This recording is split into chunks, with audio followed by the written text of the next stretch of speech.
বিরতির পর স্বাগত। কথায় আছে শিল্পীর শিল্পত্বের শেষ নেই। ধৈর্য এবং আগ্রহ একাধিক বিষয়ের মধ্য দিয়ে কিন্তু ফুটে ওঠে শিল্পীর সেই তৈরি করা শিল্পমূর্তি। অসীম ধৈর্য এবং ক্ষুদ্র ক্ষুদ্র নিপুণ কাজ ফুটে ওঠে শিল্পীর হাতেই। সামনেই রয়েছে সরস্বতী পুজো, আর বাগদেবীর আরাধনায় ব্রতী হবে গোটা বাঙালি। সরকারি প্রতিষ্ঠান কিংবা বেসরকারি প্রতিষ্ঠান, সমস্ত শিক্ষা প্রতিষ্ঠানগুলিতেই পূজিত হবে দেবী সরস্বতী। এবার নদিয়ার শান্তিপুরের মৃৎশিল্পী দীনবন্ধু পালের হাতে তৈরি মিনিয়েচার সরস্বতী মূর্তি বারাসাত হয়ে পাড়ি দেবে সুদূর আমেরিকায়। শুধু একটি মূর্তি নয়, প্রচুর সংখ্যক মিনিয়েচার সরস্বতী মূর্তি তৈরি করেছেন তিনি। একটি মূর্তি তৈরি করতে সময় লেগেছে প্রায় 2 মাস, করতে হয় দীর্ঘ পরিশ্রম।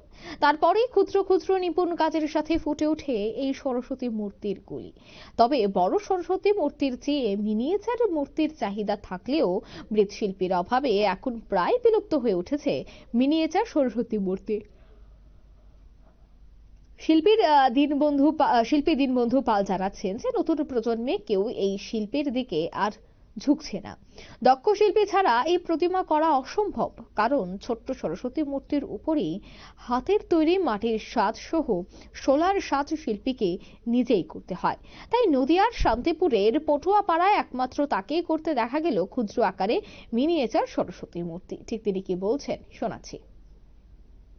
এই বছর 12টা থেকে যুক্ত আছি। আচ্ছা, এই মৃৎশিল্পের সঙ্গে যুক্ত থাকে কারণে চিরাচরিত যে ঠাকুর থাকে তার থেকে মিনিয়েচার ঠাকুর অর্থাৎ ছোট ঠাকুরের চাহিদা বেড়েছে। হ্যাঁ, সেক্ষেত্রে এই ঠাকুরগুলো কতটা এই বছর প্রচলন রয়েছে বা কত অর্ডার পেয়েছেন?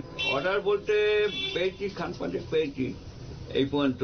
হ্যাঁ, আর আমাদের রেডিমেড বিক্রিটাই বেশি, আমরা পাইকারিকে দিই না। হ্যাঁ, পাইকারি আসে কিন্তু আমাদের পড়তে হয় না।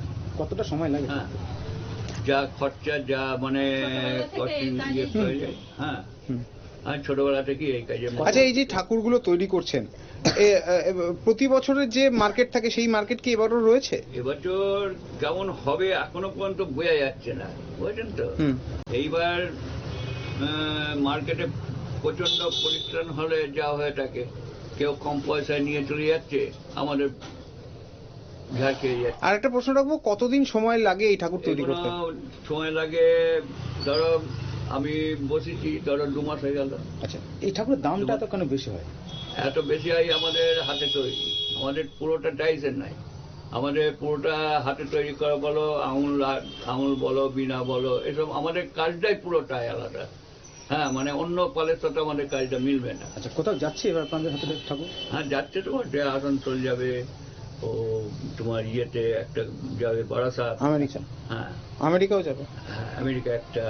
আচ্ছা, এই যে ঠাকুর যে তৈরি করছেন, সেক্ষেত্রে মৃৎশিল্পীদের যে একটা আয়ের সুযোগ, সেটা কি এখন কি বেড়েছে না কমেছে? না, আস্তে আস্তে কমে যাচ্ছে। সরকারি সাহায্যের কি কিছু চাইছেন? চাইছি, কিন্তু আমাদের দিচ্ছে না।